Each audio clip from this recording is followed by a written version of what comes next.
Mwalimu wangu menifunza vyema, mwalimu wangu menielimisha, mwalimu wangu ni baraka kwangu, mwalimu wangu ni shujaa wangu, daima ni shujaa wangu.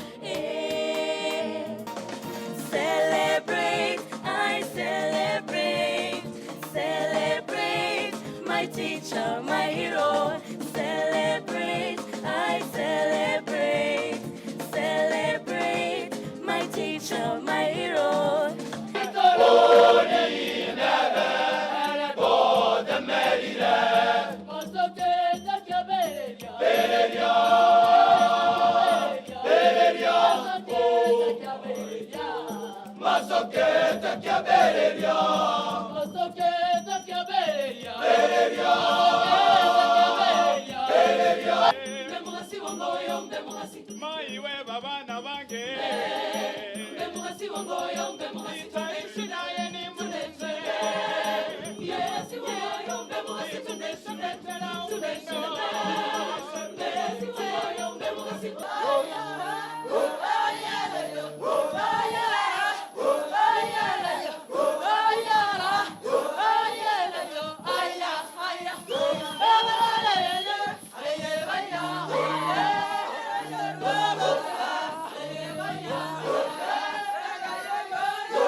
We are delighted to be in your company today, as we were delighted. We highly appreciate this evening today and also appreciate the opportunity to further.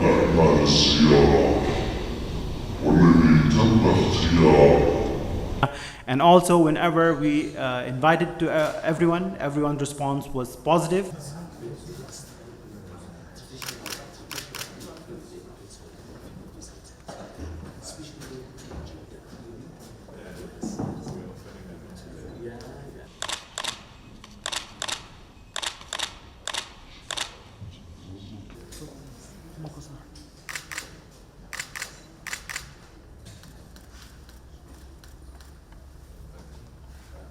The Oslo Foundation has been a strong partner in various governance programs for different entities, whether it is political parties, whether it is members of the civil society, other organizations. They have been very, very supportive in helping them sharpen their skills on various areas. And the area you were addressing yesterday, Your Excellency, is so important because in the last few weeks we have seen a resurgence of the youth energy. They want more involvement, they want to speak more, they want to to be able to be participants in the governance of their country. So we need to give them special attention because they constitute 70% of our population. That is across the African continent. That's the general average. And here in Kenya, the median age is actually 19.6, so just about 20 years of age. That is where you find the curve, this new energy. So we need to quickly engage them, and therefore, if you're looking at the young people, what really attracts them is digitization. So we need to figure out, if you're doing agriculture, how do you digitize agriculture? If you're looking at health industry, how are you going to employ the technology so that it can attract them, and so that we find their attention as required and be able to get them to move forward.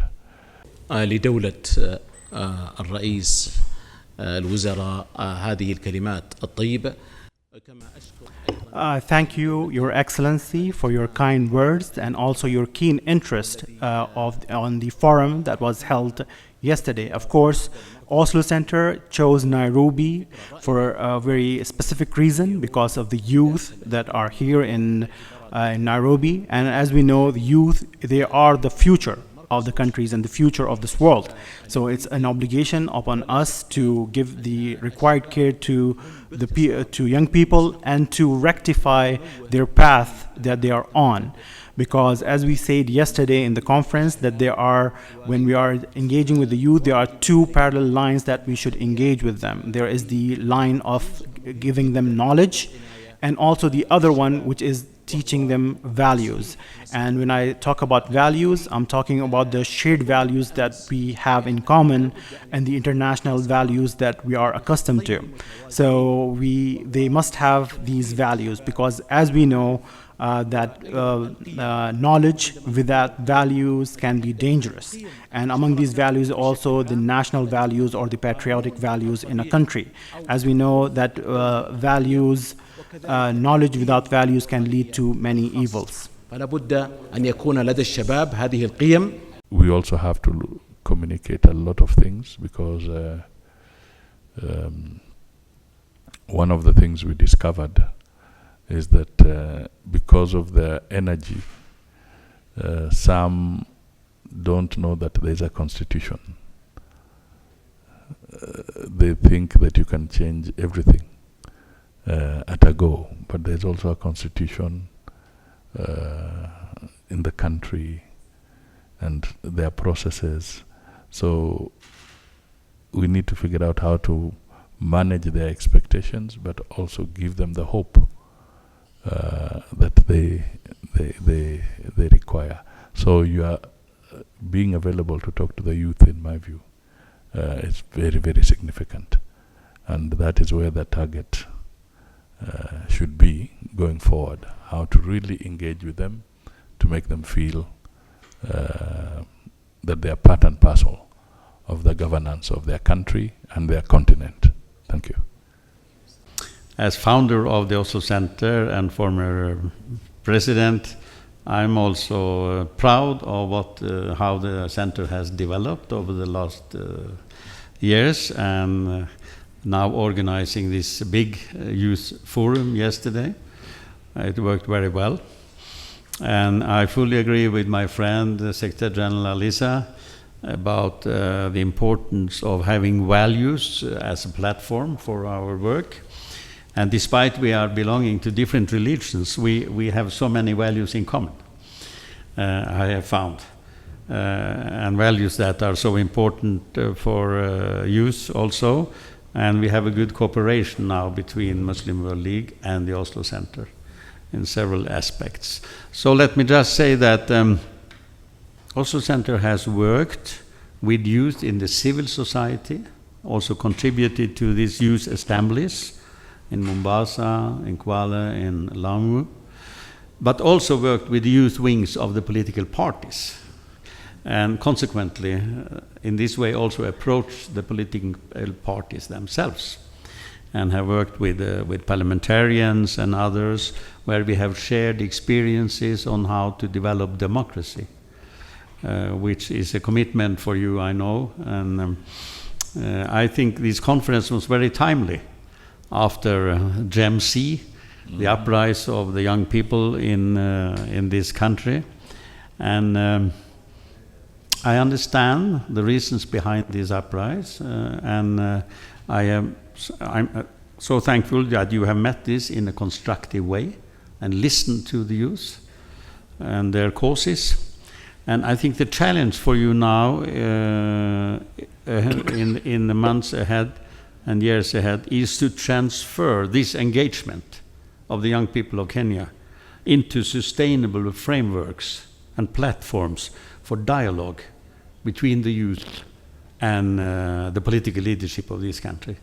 And if you succeed in this, it will be a strengthening of democracy in this country.